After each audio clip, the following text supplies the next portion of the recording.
నిర్మాణంలో ఉన్న ఇరిగేషన్ ప్రాజెక్టుల పనులు త్వరగా పూర్తి చేయాలని అధికారులను ఆదేశించారు ముఖ్యమంత్రి కేసీఆర్. కృష్ణాపై నిర్మించిన ప్రాజెక్టులకు నీరు లభ్యం కాని పరిస్థితుల్లో గోదావరి నీటిని అందించడానికి ప్రత్యామ్నాయ ఏర్పాట్లు చేయాలన్నారు.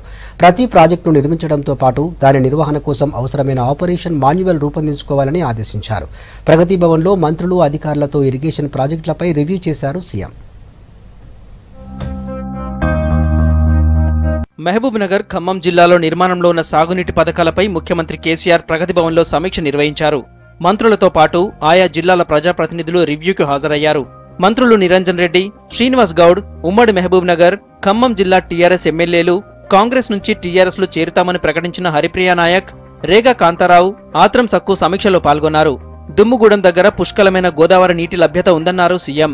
గరిష్టంగా 195 మీటర్ల ఎత్తుకు నీటిని ఎత్తిపోస్తే జిల్లా అంతా సాగునీరిచ్చే అవకాశం ఉందన్నారు. ఇన్ని అనుకూలతలు ఉండి కూడా ఖమ్మం జిల్లాలో కరువు పరిస్థితులుండడం బాలేదన్నారు. ఉమ్మడి ఖమ్మం జిల్లా అంతటినీ సస్యశ్యామలం చేసేలా ప్రాజెక్టులు నిర్మిస్తామన్నారు ముఖ్యమంత్రి. దుమ్ముగూడెం దగ్గర గోదావరి నీటిని బయ్యారం చెరువుకు ఎత్తిపోసి జిల్లా అంతటికి సాగునీరు అందించాలని అధికారులకు సూచించారు సీఎం. దీనికి సంబంధించిన ప్రణాళికలు వెంటనే సిద్ధం చేయాలన్నారు. అవసరమైన చోట రిజర్వాయర్లు, లిఫ్ట్ల ఏర్పాటుకు ప్లాన్ చేయాలన్నారు.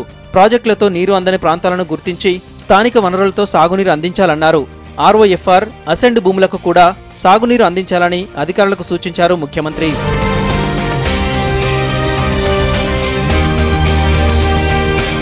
ఉమ్మడి రాష్ట్రంలో ఎక్కువగా నష్టపోయింది ఉమ్మడి మహబూబ్ నగర్ జిల్లా అన్నారు సీఎం. ఒక్క జూరాల సోర్స్తోనే ఎక్కువ ప్రాజెక్టులకు రూపకల్పన చేయడంతో నీరు సరిపోని పరిస్థితి ఉందన్నారు. దీనికి ప్రత్యామ్నాయంగా పాలమూరు ఎత్తిపోతల పథకానికి శ్రీశైలం సోర్సుతో నీటిని ఎత్తిపోయాలని నిర్ణయించామన్నారు కేసీఆర్.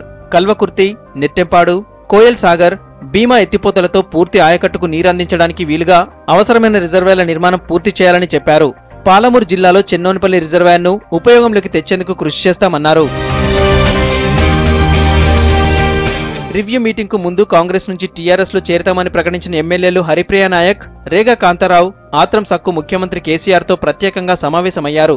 తమ నియోజకవర్గ సమస్యలు, భవిష్యత్ కార్యాచరణపై సీఎంతో చర్చించినట్లు సమాచారం.